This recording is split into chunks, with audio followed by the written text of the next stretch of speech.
श्री शिवाय नमस्तुभ्यम। हर हर महादेव। कैसे हैं आप सभी।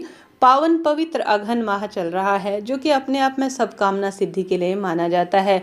अघन माह की एकादशी हो या अघन माह का गुरुवार हो या अघन माह की द्वादशी तिथि हो, अपने आप में श्री हरि विष्णु को समर्पित दिन होते हैं। वीडियो में 4 सर्वश्रेष्ठ उपाय, खासतौर पर एक ऐसे मनोकामना पूर्ति के दीपक का उपाय आपको बताना चाहूँगी, जो कि आपको सर्व सुख प्रदान करेगा। जीवन में लगे दुख, दरिद्रता, रोग, कर्ज इत्यादि काफ़ी बढ़ रहा है, तो इस सरल से उपाय को करने से आप अपने भाग्य को प्रबल करता हुआ, बदलता हुआ देखेंगे और सदा सर्वदा खुशियों के भंडार आपके भरते रहेंगे। कब, कैसे, किस स्वरूप में करना है, ध्यान से सुनिए। सबसे पहले जान लेते हैं अघन माह का गुरुवार, जो कि अपने आप में सर्वश्रेष्ठ है। इस उपाय को आप गुरुवार को करें, दसवीं तिथि को, या जो है एकादशी शुक्रवार को करें, या 12 को करें अर्थात द्वादशी को करें, तो भी आपको सर्वश्रेष्ठ फलों की प्राप्ति होनी ही है। कैसे करें, ध्यान से सुनिए। सबसे पहले आप सभी को एक दीपक जरूर से तीनों तिथियों पर जलाना है। अघन माह का जो गुरुवार होता है वह श्री हरि विष्णु को समर्पित होता है, और विशेष तौर पर एकादशी तिथि भी श्री हरि विष्णु को समर्पित है। कुल मिलाकर यह महीना भगवान श्री कृष्ण को जाना जाता है। अघन माह के गुरुवार का व्रत करते हैं तो श्रेष्ठ है, एकादशी का व्रत करते हैं तो भी श्रेष्ठ है। व्रत कोई सा भी नहीं कर पाते हैं तो भी आप सभी को इस महीने श्री हरि विष्णु की असीम कृपा प्राप्त करने के लिए आवश्यक रूप से यह एक उपाय करना चाहिए। आप सभी को इच्छा पूर्ति का एक दीपक लगाना है। किस स्थान पर लगाना है, ध्यान से सुनिए।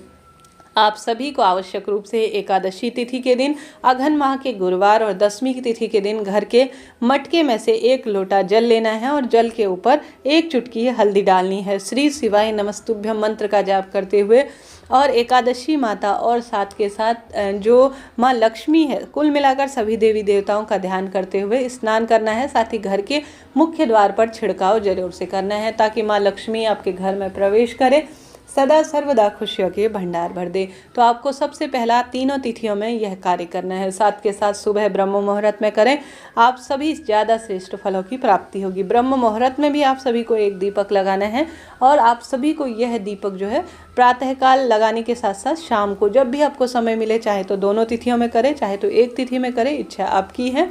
आप सभी चाहें तो दोनों में कर सकते हैं। आप सभी आटे का या माटी का दीपक लें। दीपक साफ स्वच्छ होना चाहिए। अब लंबी बाती का इसमें प्रयोग करना है, इस बात का ध्यान रखें। ओम महालक्ष्मी नमो नमः या ओम नमो भगवते वासुदेवाय मंत्र का जाप करते हुए घर के दरवाजे पर इच्छा पूर्ति का दीपक आप सभी को जरूर से लगाना है। इन विशेष तिथियों में तीनों दिन पवित्र पावन जो महीने का परम सुख है आपको प्राप्त होगा, और बिना व्रत के भी सब सुख आप प्राप्त कर लेंगे।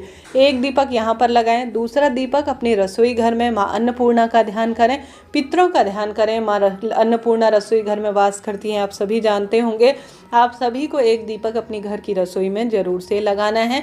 हे माँ अन्नपूर्णा, घर में जो भोजन बनता है, जिस स्वरूप में बनता है, उसे अमृत करें और शारीरिक विकृतियाँ दूर करें। भोजन जो है अमृत के समान पेट में जाकर सब गुणों से संपन्न हो जाए, ऐसी प्रार्थना करते हुए आपको कार्य करना है। साथ के साथ आप सभी को आवश्यक रूप से यह दीपक लगाने के साथ साथ अपने घर के मंदिर में भी जरूर से विशेष दीपक लगाना चाहिए। एकादशी, दसवीं, अघन माह का गुरुवार, द्वादशी, तीनों तिथियों में इस नियम को बांधें। हल्दी का जल मुख्य दरवाजे पर छिड़काव करें और साथ के साथ दीपक लगाएं। आप सभी को उत्तम फलों की इससे प्राप्ति होगी। साथ ही अघन माह का गुरुवार हो या जो है एकादशी तिथि हो या जो है द्वादशी तिथि, आप सभी को 1 चुटकी हल्दी लेनी चाहिए और 1 चुटकी कुमकुम लेना चाहिए। ठीक है, आप सभी को यह हल्दी और कुमकुम श्री हरि विष्णु के चरणों में समर्पित करना चाहिए। साथ के साथ माँ लक्ष्मी का पूजन उनके साथ करते हैं तो उनके चरणों में भी आप सभी समर्पित कर लें। अब आप सभी को माँ लक्ष्मी, श्री हरि विष्णु की प्रतिमा में हल्दी कुमकुम समर्पित करने के बाद आपको उस हल्दी कुमकुम को कटोरी में उठा लेना है। कटोरी में उठाने के बाद आप सभी को उसमें मिला देना है गंगा जल। गंगा जल मिला दिया, श्री शिवाय नमस्तुभ्यम मंत्र का जाप किया। हल्दी कुमकुम को एक में मिलाकर सबसे पहले घर के मुख्य द्वार पर एक स्वास्तिक बनाना है। अघन माह के गुरुवार को 10वीं तिथि है, उस दिन भी कर सकते हैं, एकादशी के दिन भी कर सकते हैं, द्वादशी के दिन भी कर सकते हैं, इच्छा आपकी है। तो आप सभी को घर के मुख्य द्वार पर एक दीपक लगाने के साथ साथ स्वास्तिक बनाना है। दूसरा स्वास्तिक आप सभी को अपने घर की रसोई में मां अन्नपूर्णा का वास रहे इस कामना से लगाना है। दिशा कोई भी हो चलेगा, किसी भी दिशा में लगाएं, परंतु आप सभी को इस बात का ध्यान रखना है कि दक्षिण दिशा ना हो। 2 स्वास्तिक बना लिए। बात करते हैं तीसरे स्वास्तिक की। तीसरा स्वास्तिक धन लक्ष्मी का घर में प्रवेश हो और सदा सर्वदा खुशियों के भंडार भरे, इस प्रार्थना से आप सभी को अपने घर की जो तिजोरी है वहाँ पर जरूर से करना है। बस सरल सा कार्य कर लीजिएगा। चौथा स्वास्तिक अपने घर के मंदिर में बनाए। फिर देखिए कैसे बरकत होते चले जाती है। आप सभी को परिपूर्ण जो माँ लक्ष्मी और श्री हरि विष्णु के दिन हैं उनका लाभ प्राप्त होगा। यह बात हो गई। अब बात करते हैं तुलसी की लकड़ी के दीपक के बारे में। आप सभी को एकादशी, दशमी, द्वादशी तिथि तीनों तिथियों में गुरुवार, शुक्रवार और शनिवार प्रयत्न करना है श्री हरि विष्णु को प्रसन्न करने का। श्री हरि विष्णु को प्रसन्न करेंगे तो माँ लक्ष्मी सदा ही आपके घर पर आगमन करेंगे। तुलसी की सूखी लकड़ी को ले लीजिए, उसमें आप सभी रुई लपेट लीजिए अर्थात कपास लपेट लीजिए, चाहे तो कच्चा सूत भी लपेट सकते हैं। घी में डुबोकर श्री शिवाय नमस्तुभ्यम मंत्र का जाप कर कर आप सभी को आवश्यक रूप से श्री हरि विष्णु की बहुत सुंदर तरीके से जो है आरती उतारनी है। किसी मंदिर में भी कर सकते हैं। एकादशी व्रत करें या ना करें, अघन माह के गुरुवार का व्रत करें या ना करें, परंतु यह कार्य जरूर से आपको करना चाहिए। घर में धन लक्ष्मी आगमन होता है, सुख समृद्धि का वरदान प्राप्त होता है इस उपाय को करने से। करके देखिएगा, सभी देवी देवता आपके जीवन में खुशियों के भंडार भर देंगे। यह बात हो गई सरलतम कार्य की जो आपको जरूर से करना है। साथ के साथ आप सभी को इस पावन पवित्र महीने में विशेष तौर पर जीवन में सुख समृद्धि के लिए एक सरल सा कार्य और करना चाहिए। आप सभी को विशेष तौर पर दशमी, एकादशी और द्वादशी गुरुजी ने कहा है सोमक पितृ का नाम लेना है। किसका नाम लेना है? सोमक पितृ का नाम लेते हुए जो गौ माता है ना, तीनों तिथियों में खिलाना है, प्रयास करना है। सोमक पितृ का नाम लेकर अपनी गौ माता को जरूर से रोटी खिलानी है ताकि पितृ तृप्त हो, रोग दोष संकट का पूर्ण रूप से नाश हो जाए। करके देखिएगा, लाभ मिलेगा।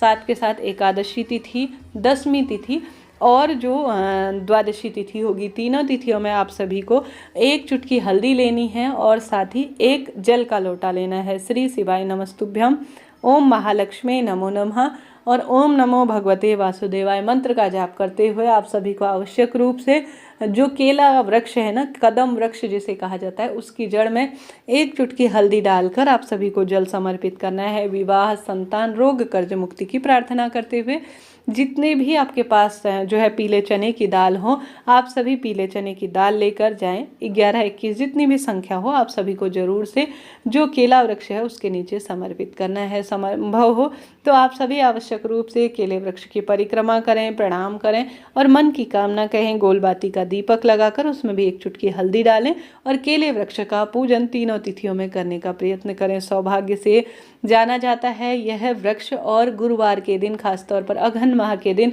और साथ ही एकादशी के दिन केले वृक्ष की पूजा होती है तो श्री हरि विष्णु उसके जीवन में खुशियों के भंडार भरते हैं। साथ के साथ चने की दाल स्वर्ण के समान मानी जाती है। आप सभी को स्वर्ण के समान चने की दाल लेनी है और आवश्यक रूप से श्री महादेव के मंदिर में चले जाना है। महादेव से प्रार्थना करनी है कि हे महादेव, मैं यह चने की दाल आपके ऊपर स्वर्ण के समान समर्पित कर रही हूँ। बृहस्पतिश्वर महादेव का नाम लेकर आप सभी को एक जल का लोटा जिसमें गुड़ का टुकड़ा डालना है और शिवलिंग पर समर्पित करना है। और अघन माह की इस विशेष तिथि में जो आप 41 अर्थात 41 या 11, 21 या 108 चने की दाल ले गए हैं, वह एक एक करके धीरे धीरे शिवलिंग पर पूर्ण रूप से समर्पित कर देना है। करके देखिएगा, लाभ मिलेगा। महादेव खूब सारा सुख आपको प्रदान करेंगे। सरल से उपाय विवाह, संतान, रोग, कर्ज मुक्ति के लिए तीनों तिथियों में किए जा सकते हैं। हर हर महादेव।